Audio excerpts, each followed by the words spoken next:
Trong lịch sử đầy biến động của Việt Nam, có những khoảnh khắc tỏa sáng như ngọn hải đăng giữa đêm tối. Đó là thời khắc của lòng dũng cảm phi thường, của sự hy sinh sâu sắc. Những câu chuyện ấy kể về một dân tộc không bao giờ chịu khuất phục. Năm 1963, một khoảnh khắc như thế đã diễn ra. Ở đồng bằng sông Cửu Long, một trận đánh sắp sửa vang vọng vượt khỏi những ruộng lúa. Đó chính là trận Ấp Bắc, biểu tượng cho tinh thần bất khuất của người Việt Nam. Nhưng đây không chỉ là một cuộc đụng độ vũ trang, nó là thử thách ý chí, là câu chuyện về những con người bình thường làm nên điều phi thường. Những người nông dân trở thành chiến sĩ, làng mạc hóa thành pháo đài. Một niềm tự hào và quyết tâm lặng lẽ lan tỏa trong không khí. Đây là nhà của họ, và họ sẵn sàng bảo vệ nó bằng cả sinh mạng.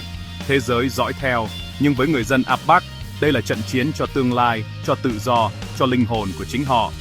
Câu chuyện Ấp Bắc là minh chứng cho sức mạnh ý chí con người khi nó trở thành vũ khí ghê gớm nhất. Một lực lượng nhỏ bé nhưng đầy quyết tâm đã đứng vững trước kẻ thù tưởng như bất khả chiến bại. Nhưng những người bảo vệ Ấp Bắc có lý tưởng, có sự ủng hộ của nhân dân, có ý chí không gì lấy chuyển nổi. Đây là đất của họ, là định mệnh của họ. Trước khi viên đạn đầu tiên vang lên, một lời hứa thầm lặng đã được khắc ghi sẽ đứng vững, chiến đấu với danh dự và không bao giờ đầu hàng. Chính tinh thần ấy đã biến một trận đánh nhỏ thành bước ngoặt của cuộc chiến, biểu tượng cho sức mạnh kháng chiến và khát vọng độc lập của dân tộc Việt Nam. Năm 1954, Hiệp định Geneva kết thúc chiến tranh với Pháp, nhưng Việt Nam bị chia cắt ở vị tuyến 17. Miền Bắc do Hồ Chí Minh lãnh đạo, miền Nam lập chính phủ mới, dưới sự hậu thuẫn của Mỹ. Những cuộc bầu cử thống nhất không bao giờ diễn ra. Một cuộc xung đột mới, phức tạp hơn, bắt đầu âm ỉ. Chính quyền Sài Gòn, đứng đầu là Ngô Đình Diệm, đối mặt với sự phản đối ngày càng tăng. Với cố vấn Mỹ và viện trợ quân sự, Diệm phát động chiến dịch đàn áp bất đồng. Washington và Sài Gòn vạch ra chiến lược mới, chiến tranh đặc biệt. Trực thăng và hỏa lực Mỹ tạo ưu thế cơ động cho ARVN. Chương trình ập chiến lược tách biệt dân làng khỏi lực lượng nổi dậy. Nhưng với nhiều người, đây giống như nhà tù hơn là nơi an toàn. Miền Nam trở thành vùng đất của nghi kỷ, sợ hãi, trầm kiểm soát, giới nghiêm. Ban ngày là nông dân, ban đêm thành chiến sĩ được dân nuôi giấu. Xung đột leo thang, mọi thứ dần dần đến một trận đánh lớn. Ấp Bắc sẽ là nơi định đoạt và lịch sử sẽ sang trắng. Ở trung tâm đồng bằng sông Cửu Long, làng Tân Phú xông theo nhịp điệu mùa màng nhưng chưa bao giờ yên bình. Dưới thời Ngô Đình Diệm, cuộc sống càng khắc nghiệt, dân làng bị kẹt giữa hai lần ranh lính chính phủ và cán bộ cách mạng. Các ấp chiến lược làm đảo lộn cuộc sống, nhưng không thể làm họ nhụt chí. Người dân Tân Phú chọn đứng về phía cách mạng. Với họ, chiến sĩ Việt Công là con cháu, là anh em, là hàng xóm. Họ chiến đấu vì lý tưởng Việt Nam thống nhất, độc lập, không còn bóng ngoại bằng. Cả làng mở lòng, chia sẻ từng bát gạo, đào hầm bí mật, phụ nữ vá áo, trẻ con làm liên lạc. Dân và bộ đội gắn kết không thể tách rời, dựa trên niềm tin và sự hy sinh. Bộ đội bảo vệ làng, dân cung cấp mọi thứ bộ đội cần. Họ là mắt, tai của cách mạng, thuộc từng lồi mòn, từng nơi ẩn náu. Sự ủng hộ của nhân dân biển vùng quê thành pháo đài không xây bằng đá mà bằng tình người. Cuối năm 1962, tình báo báo cáo có đơn vị nhỏ Việt Cộng hoạt động quanh Tân Thổi và Bắc. ARVN cùng cố vấn Mỹ xem đây là cơ hội bao vây, tiêu diệt.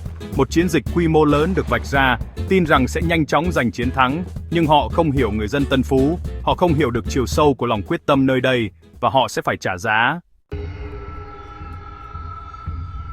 Sáng ngày 2/1/1963, sương mù phủ kín cánh đồng lúa Ấp Bắc. 350 chiến sĩ Việt Cộng căng thẳng chờ đợi, đã được báo trước về cuộc tấn công. Địch mạng hơn 1.500 lính ARVN, pháo binh, xe bọc thép M113 và trực thăng Mỹ. Các chỉ huy Việt Cộng chọn vị trí kỹ lưỡng, bố trí quân dọc hàng cây, đào hào, ẩn nấp kỹ. Mệnh lệnh, giữ vững vị trí, đối địch đến gần, không ban phí đạn, đừng sợ trực thăng. Trận đánh mở màn bằng tiếng động cơ trực thăng găm rú. 10 chiếc H-21 chuỗi 7 lao xuống, cho lính ARVN ở đỉnh đô bổ phía bắc Ấp Bắc. Các chiến sĩ Việt Cộng nín thở, siết chặt súng, đổi lệnh khai hỏa. Khi lính ARVN nhảy khỏi trực thăng, lội qua bùn nước, lệnh khai hỏa phát ra, hàng cây bụng lên tiếng súng. ARVN bị kẹt giữa đồng Trong, dính làn đạn chéo dữ dội. Trực thăng cố gắng cất cánh, nhưng Việt Cộng nhắm vào phi công, động cơ, đuôi máy bay. Chỉ trong phút chốc, khói lửa và hỗn loạn tràn ngập bầu trời. Một chiếc trực thăng bị bắn rơi, những chiếc khác trúng đạn, chảo đảo rời khỏi trận địa. Chiến tranh đặc biệt đối mặt thử thách lớn đầu tiên. Việt Cộng, những người lẽ ra bị bao vây, lại chủ động giăng bẫy. Lính ARVN hoang mang, trực thăng Mỹ không còn bất khả chiến bại. Sự chủ động, kỷ luật và ý chí thép của Việt Cộng đã làm nên bất ngờ. Trận đánh mới chỉ bắt đầu nhưng cục diện đã thay đổi. Sự tự tin của đối phương bắt đầu lung lay. Ấp Bắc trở thành nơi thu lửa cho cả hai phía, và lịch sử đang được viết lại trên những cánh đồng lấy lời này. Cuộc chiến thực sự bắt đầu. The initial assault was a disaster for the ARVN. Their northern force was pinned down, taking heavy casualties. American advisors demanded action. A second wave of helicopters was called in, landing troops to the south. But the Viet Cong were ready, anticipating the move. As helicopters descended, they were met with withering fire. More were hit, one crashed in flames, another forced down. The landing zone became a killing field. American helicopter crews showed incredible courage, flying into danger to rescue the wounded. But Viet Cong fire was relentless and accurate. By midday, 5 American helicopters were destroyed, many more damaged. The myth of helicopter invincibility was shattered in the mud of Ap Bak. The Viet Cong proved that discipline and determination could counter advanced technology. The psychological impact was immense for both pilots and soldiers. With helicopter assaults failing, ARVN commanders sent in ground forces. 2 battalions of civil guards advanced slowly, firing from a distance, unwilling to close in. The attack stalled. American advisors grew frustrated. Meanwhile, Viet Cong soldiers held their positions with iron discipline, firing only at clear targets, supporting each other. When a comrade fell, another took his place. They fought with quiet, deadly efficiency, fueled by purpose, defending their homes and vision for the future. The sounds of battle echoed across the Delta rifles, machine guns, and the terrifying roar of helicopters. The ARVN's technological edge was blunted by the will and tactics of the defenders. Ap Bak was becoming a symbol of resistance. As afternoon wore on, ARVN commanders played their final card. The M113 armored personnel carriers, iron monsters, unstoppable in theory. 13 M113s advanced from the west, machine guns blazing. For Viet Cong soldiers in trenches, it was the most terrifying moment, but their commanders had a plan: let the M113s get close, then aim for the exposed gunners. When the carriers were just meters away, the trenches erupted with concentrated fire. ARVN gunners were cut down. M113 commanders, shocked, buttoned up and became defensive. The iron monsters were stopped in their tracks, a huge morale boost for the Viet Cong. They had faced the enemy's best weapons and had not broken. The battle raged for hours. The sun began to set. Viet Cong had taken casualties, but morale was higher than ever. They had held their ground against a vastly superior force. Courage, discipline, and clever tactics overcame technological disadvantage. As darkness fell, the Viet Cong withdrew. Mission complete. They slipped away, carrying wounded and captured weapons, melting back into the landscape. At dawn, ARVN entered Ap Bak, finding only wreckage and their own dead. The Viet Cong were gone. They had won. The Battle of Ap Bak was over. A legend was born. News of Ap Bak sent shockwaves through Saigon and Washington. Officially, ARVN claimed victory, but journalists told a different story of ARVN incompetence, American frustration, and Viet Cong tenacity. The battle exposed deep flaws in the special war strategy. Superior firepower and technology were not enough. The will to fight mattered most. For the revolutionary movement, Ap Bak was a tremendous inspiration, a little Dien Bien Phu.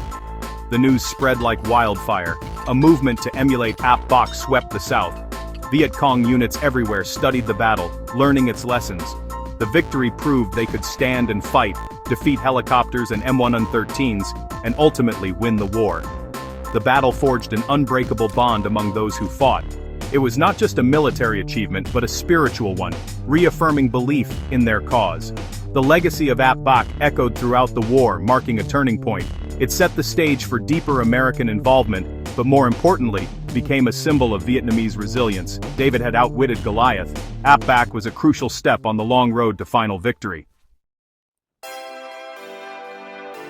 The story of Ap Bak is more than a record of a single battle. It's a legend, a source of national pride. The bloodshed there nourished the roots of revolution, flowing into the great river of Vietnamese history. The spirit of Ap Bak inspired soldiers and workers from north to south, a spirit of defiance and creativity.